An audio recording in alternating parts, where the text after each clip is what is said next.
Monsieur Lieberman, vous êtes conseiller régional, vous avez dit un certain nombre de choses en introduction.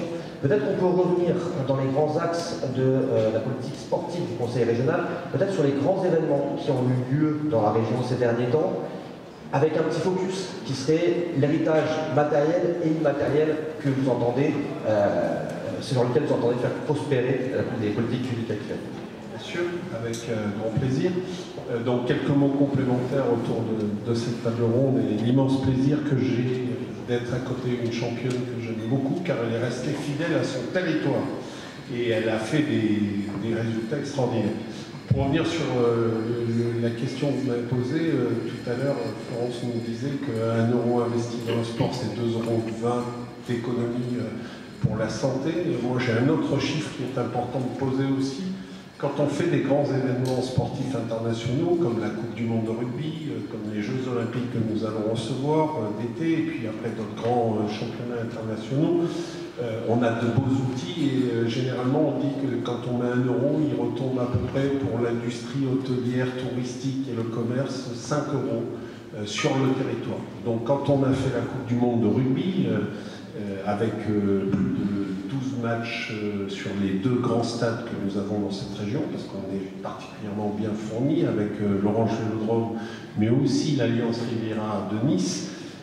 On a pu voir à peu près 700 000 billets, donc spectateurs, qui ont chacun, pour une Coupe du Monde qui s'est étalée quand même sur 3 mois, profité de leur présence en Provence pour venir visiter les hauts lieux de notre territoire.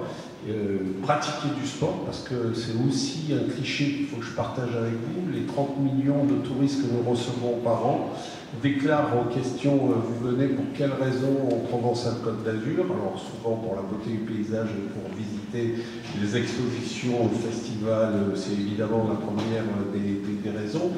La deuxième vient immédiatement derrière, c'est la pratique d'une activité physique, et je fais exprès de parler de physique, d'activité physique, parce que c'est loisir pour eux.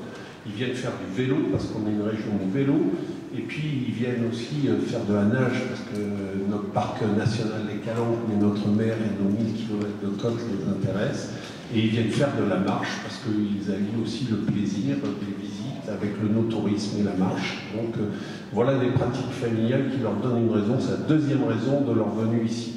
Donc les grands événements nous permettent effectivement d'avoir des grands stades, donc d'être à chaque fois dans les villes qui sont nommées comme étant des villes à Pols, et ça nous permet de mettre en valeur nos pratiques sportives. C'est pour ça d'ailleurs que nous occupons aujourd'hui la 3e place des régions en termes de résultats olympiques et des grands événements. Évidemment, la région parisienne est devant nous pour les résultats et les podiums mondiaux et pour les médailles olympiques, mais on arrive en 3e position, malgré la réflexion des regroupements des grandes régions. On dispose de 3 CREPS qui nous permettent d'accompagner ces sportifs.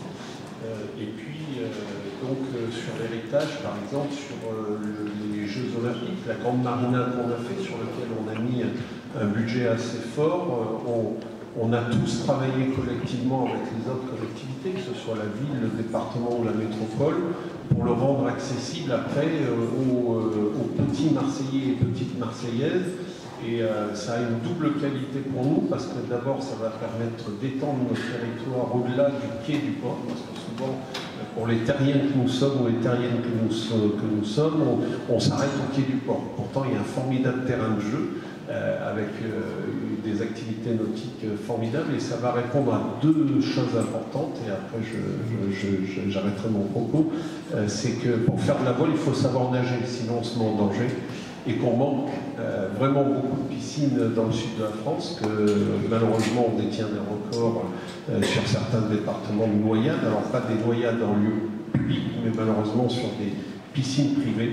Donc il y a une double lutte sur laquelle on apportera l'héritage après les Jeux, après cette formidable épreuve de voile, de rendre accessible ce très bel investissement qui perdurera, qui n'aura plus rien sur les performances en tous les cas des athlètes, bien que le pôle France est installé à la Marina et nos équipes de France continueront de s'entraîner, mais on ouvrira surtout très largement le programme et en particulier à la région, avec le directeur des sports qui est présent, on est en train de travailler pour élargir la base des lycéens pour l'activité du nautisme, donc de la voile, ce qui était compliqué. Voilà. Merci beaucoup, c'est très clair sur la partie héritage matériel. Est-ce que je peux vous réinterroger néanmoins sur l'héritage immatériel, c'est-à-dire tout ce qui est éducation par le sport, tout ce qui est valeur déposée par le sport? Est-ce que là-dessus, vous pouvez nous en dire quelques mots? Et évidemment, on fait très attention à aider tous les comités et les ligues qui sont eux-mêmes très engagés. Alors pendant quelques années, les présidents de ligue ou les structures décentralisées des fédérations, qui sont généralement très organisées en silo, avaient alerté l'ensemble de nos collègues sportifs en charge de la présidence des comités régionaux qu'il fallait s'occuper du sport santé. Sport santé bien-être dans un premier temps.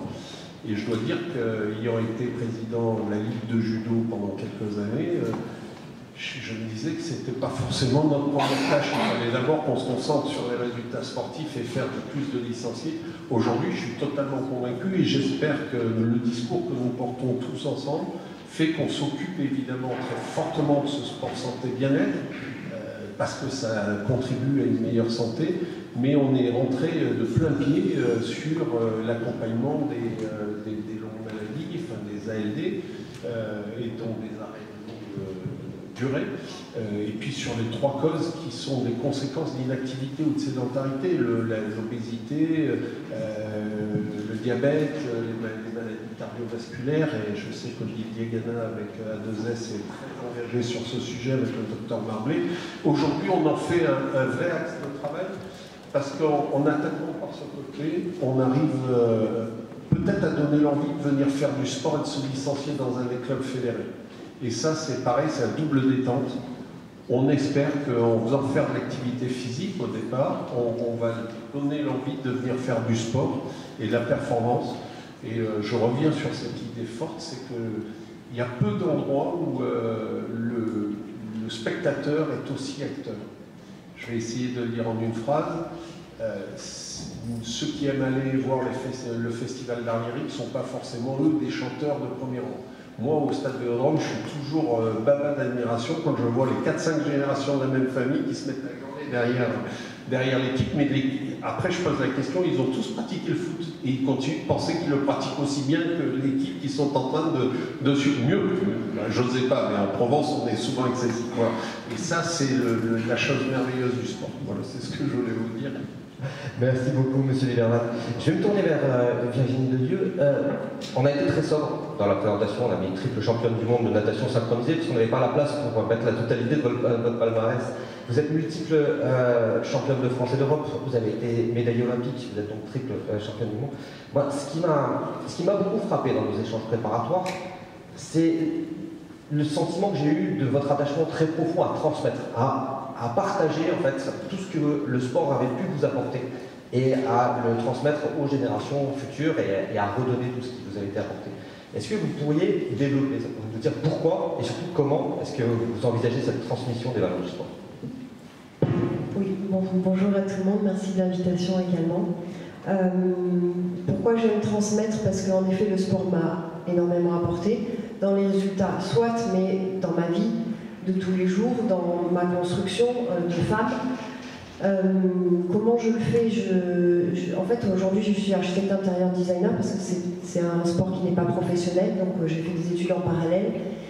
Mais bien entendu, je ne suis pas partie du milieu du sport parce que je suis une passionnée et que ça m'est impossible. Du coup, je le fais forcément de manière bénévole, beaucoup, en étant à des commissions des athlètes au comité olympique. Par 2024, j'ai œuvré pour qu'on ait les Jeux enfin en France. Je suis encore à la commission des athlètes de la Fédération internationale, donc la FINA, de natation. J'ai été présidente du CA du CREPS, ici à Aix-en-Provence, donc Bollorix et Antibes, j'en ai beaucoup entendu parler également. Donc ce que j'ai envie de faire avec la jeunesse, forcément, c'est d'expliquer que le sport est indispensable au quotidien.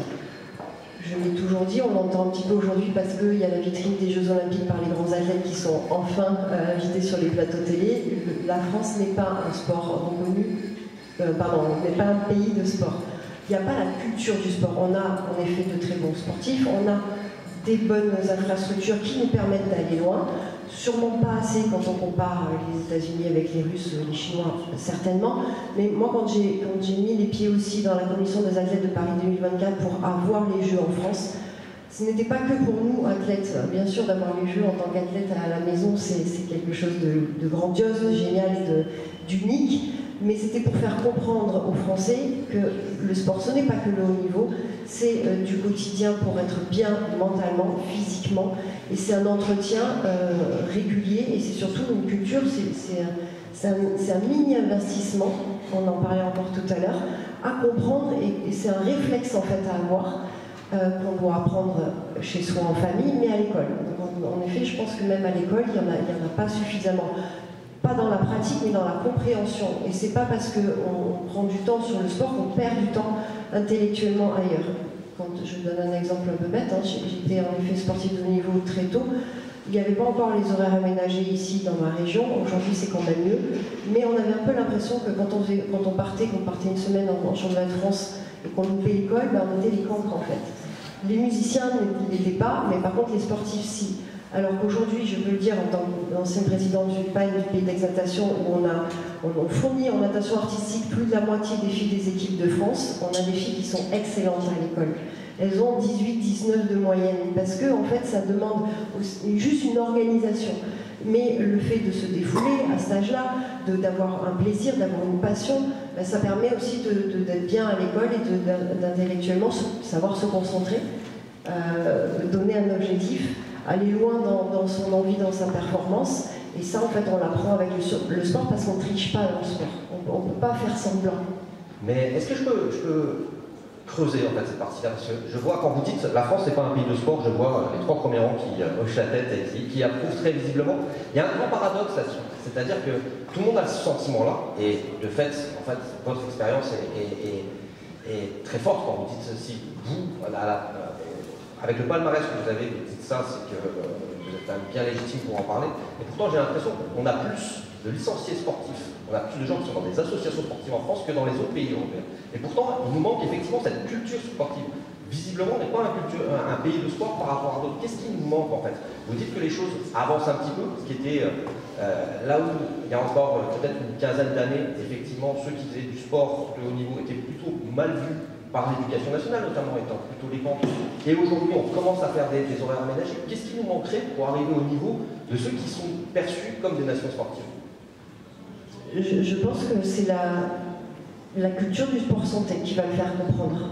Parce que l'organisation scolaire, c'est du temps, hein, c'est un casse-tête. Hein. On sait bien, dans les collèges, dans les lycées, arriver à donner des horaires pour les classes sport, c'est un casse-tête. Mais c'est faisable. L'idée, c'est que les sportifs ne soient pas épuisés et fassent du travail du jour au lendemain. On prend une organisation, on anticipe et on y arrive très bien. Mais par contre, c'est ne pas juste mettre les enfants faire du sport parce que pour tout le monde, c'est se défouler. J'ai des parents médecins, on me demandait tout à l'heure à quel âge j'ai commencé la natation synchronisée, j'ai commencé à 6 ans et demi, c'était pas pour faire de la compétition. C'était parce que mes parents estiment qu'en effet un enfant a besoin de se défouler et qu'il a besoin physiquement, mentalement, de faire une activité physique. Donc ils nous ont mis, ma soeur et moi, au sport pour ça. Après j'ai fait du sport de haut niveau. Et donc la culture et l'éducation n'est pas encore présentée. Et je pense qu'en effet en parlant, grâce au jeu, grâce à la santé, à expliquer que ça fait partir, enfin, je trouve pas le mot, pardon, on rétrécit, on restreint les maladies vasculaires, cardiaques, etc. par le sport. Et on le sait très bien aujourd'hui, mais ne serait-ce que du yoga, de pilates, mentalement, se poser sur tout ça, ça va venir en fait. Mais c'est long, enfin, il faut le pratiquer, il faut oser y aller aussi et s'obliger à se prendre un mini-temps qui va nous faire gagner du temps ailleurs. C'est un peu ça aussi. Et vous, dans le rôle qui est le vôtre, je crois savoir que vous donnez un certain nombre de cours gratuits, toutes générations confondues pour la natation synchronisée. Quel retour vous en avez en fait? Alors oui, c'est vrai que mon métier aujourd'hui c'est architecte intérieur. On m'appelle aussi à l'étranger en tant que chorégraphe ou en tant que technicienne. Là par contre je suis rémunérée parce que pour les équipes nationales quand même. Mais c'est ce qui me permet de garder le pied, enfin, de pouvoir faire les deux. Par contre, c'est vrai que dans mon club, je le fais spontanément et avec grand plaisir. Je trouve un échange énorme. J'apprends toujours aussi, en fait. Le fait d'apprendre aux jeunes, je comprends aussi comment eux le perçoivent et je peux changer aussi ma façon d'enseigner. Et je ne vois pas pourquoi je ne le ferais pas parce que c'est aussi riche dans un sens que dans l'autre. Ça nous fait grandir à chaque fois. Merci beaucoup. Monsieur Bernard, une autre question sur votre autre casquette. Vous avez dit tout à l'heure que vous aviez plusieurs casquettes. Sur la casquette de président du comité régional olympique et sportif, mais aussi sur les camions sport dont vous parlez. Comment est-ce que concrètement, vous avez dit les grands axes structurants, vous avez parlé d'habitage matériel, l'immatériel des JO, de manière plus concrète pour le tout, non? Est-ce que vous pouvez nous parler de ces questions?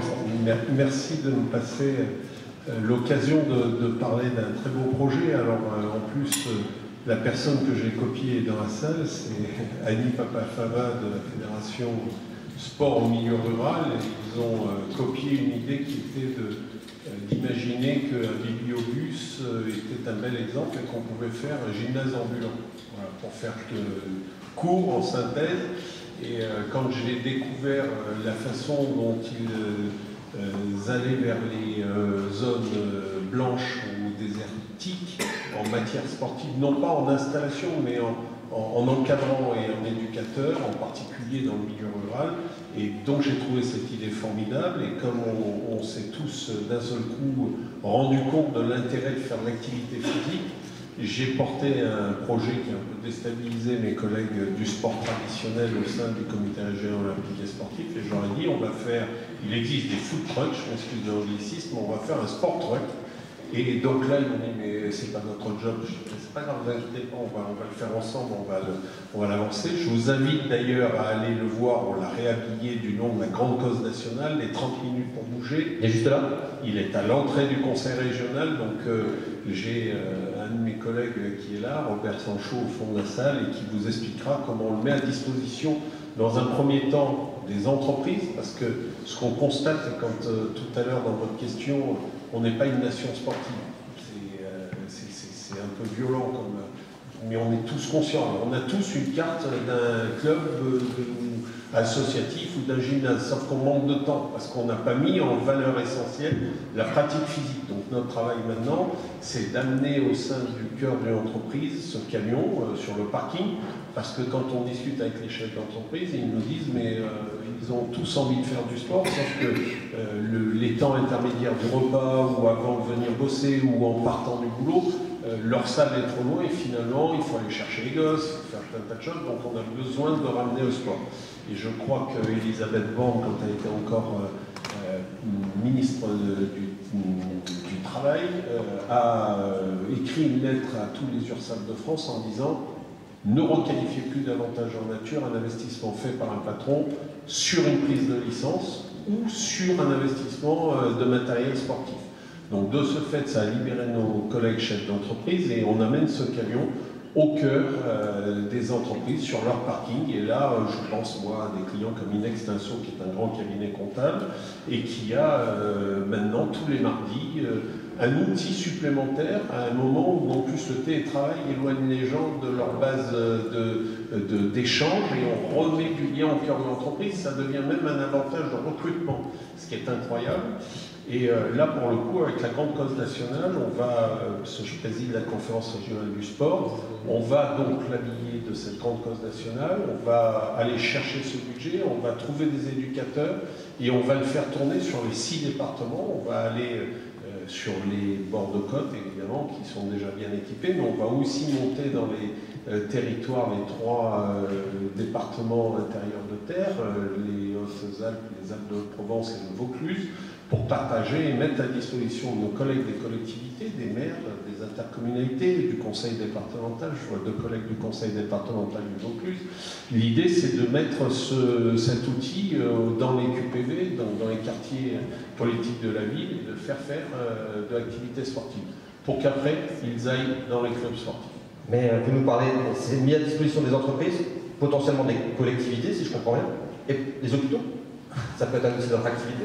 sauf si je fais une bêtise, mais moi je considère qu'un hôpital, ça peut être aussi une entreprise publique qui assure un service important, mais c'est aussi un centre qu'il faut gérer. Et bon, c'est une des difficultés, c'est ce qu'on est en train de voir apparaître, c'est que voilà, il faut que les salariés des hôpitaux, quand ils peuvent, enfin moi j'ai une phrase, parce qu'au départ, ce camion et entreprise, aujourd'hui on le rend grand public, c'est pour ça qu'on le destine aux collectivités pendant toute cette année olympique. Mais j'ai une phrase qui fait dire qu'à mes collègues patrons d'entreprise, et j'en vois un ou deux dans la salle, c'est de leur dire arrêtez de laisser fumer les gens dehors et la pause cigarette 5 fois ou 10 fois dans la journée, eh ben vous leur offrez 1 heure de sport, vous leur offrez cette pratique sur leur temps de travail. Vous allez voir qu'ils vont venir faire de l'activité sportive. Et ça me permet de dire qu'en Europe, par exemple, la Suède a rendu obligatoire, donc l'entreprise, sur le temps de travail, 1 heure de sport obligatoire par jour. Et ça a des conséquences que vous connaissez bien en contrepartie, c'est qu'il y a une amélioration de l'état d'esprit, il y a une meilleure cohésion de l'esprit, d'équipe, et surtout un rendement qui fait que les gens arrivent avec la banane et se mettent plus vite au boulot et avec plus d'efficacité. Donc c'est gagnant-gagnant pour tout le monde. Et ensuite on donnera la parole à la fille. Je rebondis juste en effet un exemple. Pour être allé assez souvent au Japon, on les voit même en extérieur. Avant leur début de journée, ils font tous un petit échauffement musculaire. Ça a l'air de pas grand chose, mais on le voit, les Japonais, il y a très peu d'obèses. Et ils font tous, avant de démarrer leur journée de travail, ensemble en arrivant, un petit échauffement musculaire. Je vous propose qu'on prenne 1 ou 2 questions. On a partiellement réservé notre retard initial. Merci beaucoup aux intervenants de m'avoir permis de réserver ce retard. 1 ou 2 questions de la salle.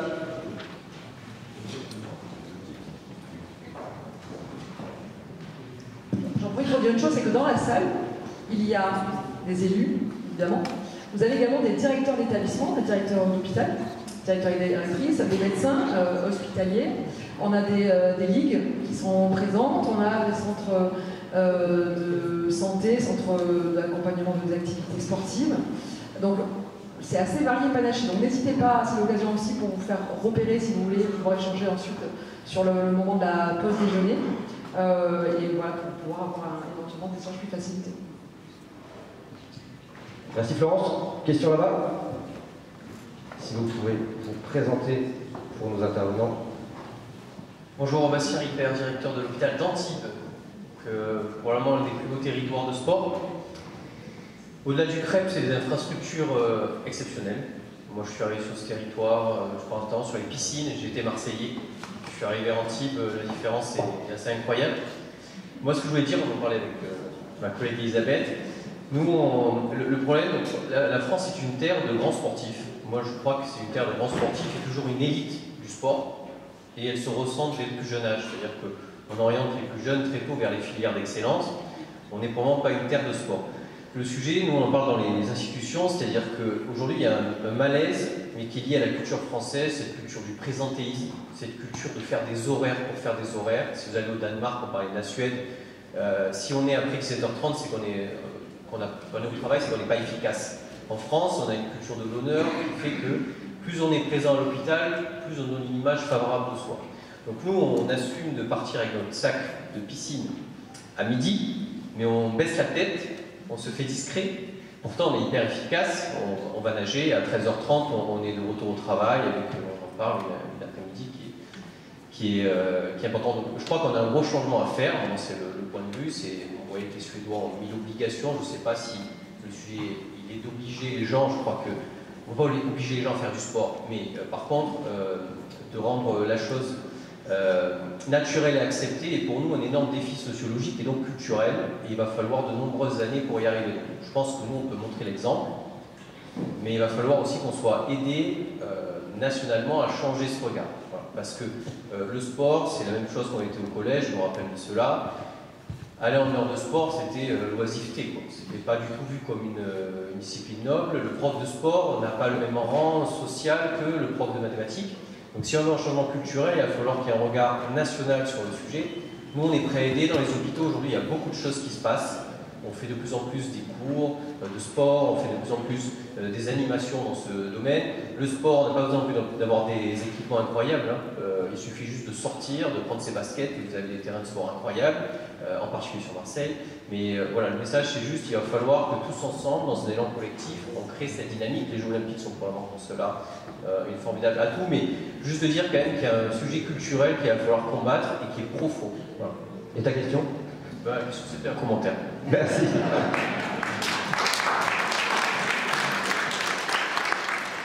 Du coup, je vais rebondir aussi sur l'obligation de faire du sport. Je crois qu'en fait, il existe suffisamment de variétés de sport pour trouver sa passion aussi. On n'est pas obligé, parce que petit, les garçons font du foot, les filles elles font de la danse. Non, mais il y a tellement de choses et c'est pas, chaque sport n'est pas adapté à soi. Donc il faut vraiment un peu tester, se renseigner et trouver sa propre activité qui va faire du bien, parce que oui, vous disiez, je vous entendais parler, faire les chronos en natation entre midi et 2, mais c'est avant tout un plaisir et un relâchement, une bouffée d'air. Et après, c'est revenir sur la concentration, sur l'efficacité impressionnante. Donc c'est une passion aussi, c'est d'abord un plaisir. Donc pouvoir, dans la culture française, essayer d'ouvrir aussi la porte, le champ des possibles, et pas juste donner, et ça c'est peut-être le rôle des médias, de donner un peu plus de visibilité à tous les sports pour qu'on ait une meilleure connaissance et qu'on puisse après tester et choisir. Après il y a des moyens, les clubs en effet n'arrivent pas forcément à accueillir tout le monde en loisir, et c'est peut-être pour ça que c'est ciblé au niveau. Parce qu'on a une demande, c'est quand même une vitrine. Je donne l'exemple du club d'ex-natation, on n'a pas suffisamment de créneaux de bassin ou d'entraîneurs pour continuer à faire du loisir pour des personnes qui veulent commencer la natation synchronisée, ne serait-ce qu'à 12-13 ans, c'est trop tard. C'est malheureux parce qu'on pourrait en faire et se faire plaisir. Donc là, c'est une question de moyens. Mais avant, il faut essayer de pouvoir tester et s'investir un tout petit peu par test et après par choix, vraiment par choix et par passion. Merci.